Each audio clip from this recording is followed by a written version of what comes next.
देखिए स्थिति फिर पलट गई है, बीजेपी आगे हो गई है। अब झारखंड में एक बार फिर भारतीय जनता पार्टी गठबंधन आगे हो गया है, जेएमएम गठबंधन से, यानी एनडीए इंडिया ब्लॉक से आगे दिखाई दे रहा है। तो इस वक्त महाराष्ट्र, झारखंड और उत्तर प्रदेश के उपचुनाव तीनों जगहों पर आपको बीजेपी प्लस वो आगे दिखाई देगा विरोधियों से। झारखंड में बड़े लंबे वक्त से बीजेपी और उसके साथी पिछड़ते हुए दिखाई दे रहे थे, लेकिन जेएमएम कांग्रेस अब पीछे हो गई है। यहां बीजेपी सबसे ज्यादा 68 सीटों पर चुनाव लड़ रही है 81 में से, तो सारी जिम्मेदारी उसके ऊपर है अपने। बिल्कुल, और महाराष्ट्र की बात करें तो महाराष्ट्र नतीजों ने निश्चित तौर पर सभी को चौंका दिया है। लैंडस्लाइड विक्ट्री तो कम से कम कोई भी प्रेडिक्ट नहीं कर रहा था।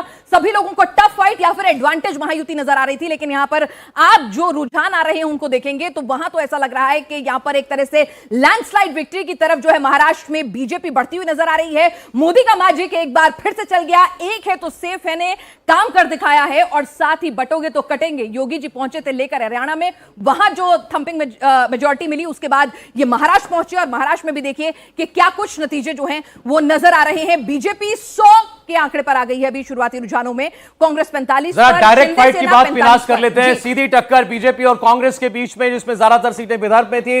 बीजेपी 43 सीट्स पर आगे, कांग्रेस पार्टी 31 सीट पर आगे चल रही है। तो नहीं रोक पाई बीजेपी को एक बार फिर सीधे मुकाबले में कांग्रेस पार्टी। 43 सीटों पर बीजेपी आगे है, 31 सीटों पर कांग्रेस पार्टी आगे है। अब 42 हो गया यह आंकड़ा। 74 सीटों पर बीजेपी कांग्रेस के बीच महाराष्ट्र की कुल 288 में से सीधी टक्कर हो रही थी यहां पर, यानी ये दोनों प्रत्याशी ही आमने सामने थे। ऐसी 74 सीटें थी, बीजेपी उसमें आगे हो गई।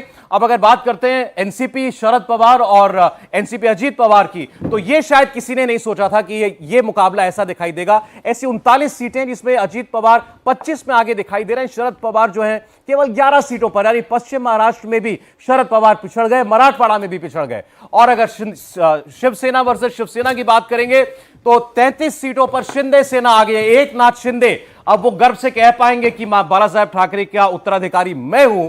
और उद्धव ठाकरे केवल 19 सीटों पर इन 53 सीटों में एकनाथ शिंदे के प्रतिद्वंदियों को पछाड़ते हुए दिखाई दे रहे हैं। उनके लिए बड़ा निराशाजनक होगा अगर ये प्रदर्शन, ये ट्रेंड्स जो है नतीजों में तब्दील हो जाते हैं। महाराष्ट्र के वीआईपी सौरभ नजर डाल लेते हैं। कोपर पचपाखड़ी से एकनाथ शिंदे आगे चल रहे हैं, ये उनकी परंपरागत सीट है। नागपुर दक्षिण पश्चिम से देवेंद्र फडणवीस आगे चल रहे हैं। साकोली से नाना पटोले आगे चल रहे हैं। अजीत पवार बाराबती में यहां पर चाचा के चक्रव्यूह को भेदते हुए नजर आ रहे हैं, वो आगे चल रहे हैं। और कराड़ दक्षिण से पृथ्वीराज चौहान, यहां पर सबसे ज्यादा वोटर टर्नआउट हुआ था 72%। तो कांग्रेस के बड़े दिग्गज नेता हैं, ये पीछे चलते हुए नजर आ रहे हैं। जो रिपोर्ट्स आ रही थी उनमें भी कहा जा रहा था कि अपनी सीट गंवा सकते हैं। छगन भुजबल एनसीपी अजीत से आगे चल रहे हैं। माणिकराव ठाकरे आगे चल रहे हैं। बालासाहब थोराट आगे चल रहे हैं।